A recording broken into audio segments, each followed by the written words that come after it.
아내와 황혼 이혼을 앞두고 있던 70대 남성이 있었습니다. 그런데 이 70대 남성 도박으로 재산 20억 원을 날리는 일이 발생합니다. 아내와 이혼도 모자라서 재산까지 그것도 20억 넘게 탕진했다는 이 70대 남성. 그런데 이 남성을 기다리고 있던 곳은 바로 교도소였습니다. 이게 어떤 사건입니까? 네, 이 70대 남성 A씨가요, 지난 2021년 6월에 아내와 별거를 시작을 했는데 별거한 지 한 달 뒤에 아내가 이혼과 재산분할 청구 소송을 제기하겠다는 의사를 밝혔습니다. 이혼을 하겠다고 이렇게 아내가 말하자 이 70대 남성은요, 서울 아파트 분양권을 32억 원에 팔았다고 합니다.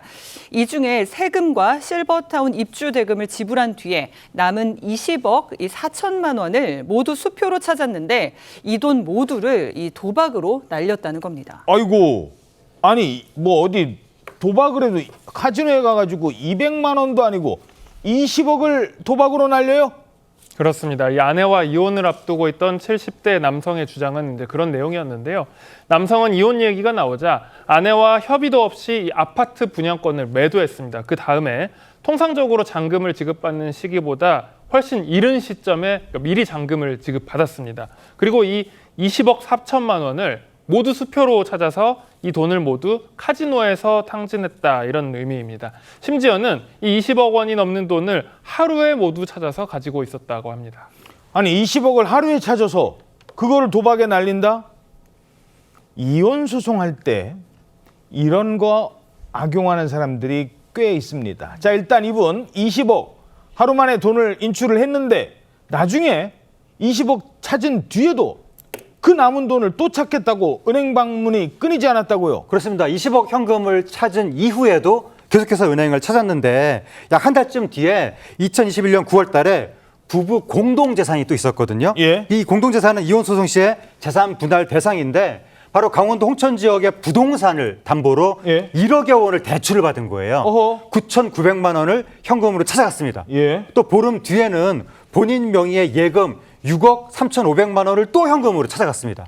그런데 아까 20억 찾은 거는 카지노에서 모두 날렸다고 그랬잖아요. 예. 그러면 이 6억 3,500만 원, 9,900만 원도 모두 도박 중독으로 날린 건가 싶었는데 예. 사실은 그게 아니었습니다. 아니 도박 때문에 돈 찾은 게 아니면 그럼요. 이혼을 앞둔 아내한테 재산 분할을 해주기 싫어서 소비하기 쉽고 은닉하기 쉬운 금전, 그러니까 부동산 같은 것들을 현금으로 바꿔서 숨겨뒀던 겁니다. 아내가 별거 후에 이혼 소송 의사를 내비쳤고 정말로 이후에 재산 분할을 위해서 이 분양권이 이들 부부의 재산 중에 가장 크고 중요한 것이었는데 이 분양권을 처분하지 못하도록 하는 가처분 그리고 부동산 가압류를 신청을 했고 실제로 이혼 소송도 제기를 했습니다. 아내의 재산 분할 청구권에 따르면 당연히 이혼 소송에서는 일정 비율 분할을 해줘야 될 것 같은 상황이 돼서 만약에 자기가 자의로 주지 않는다고 하면 이거 강제 집행 당할 거 아닙니까?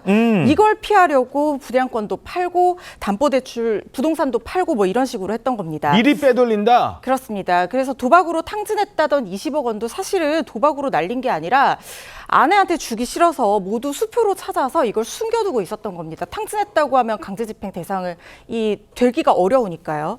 아내와 재산 분할을 하기 싫어서 무려 27억 8천만 원을 숨겼다는 건데 이것 때문에 아내는 남편에 대한 16억 9천만 원의 채권을 이제 확인을 받은 겁니다. 그러니까 17억 정도 재산 분할을 하라라는 판결이 났다고 해도 이게 사실상 집행할 대상을 찾지를 못해서 집행 불능 상황까지 갔던 것으로 보입니다.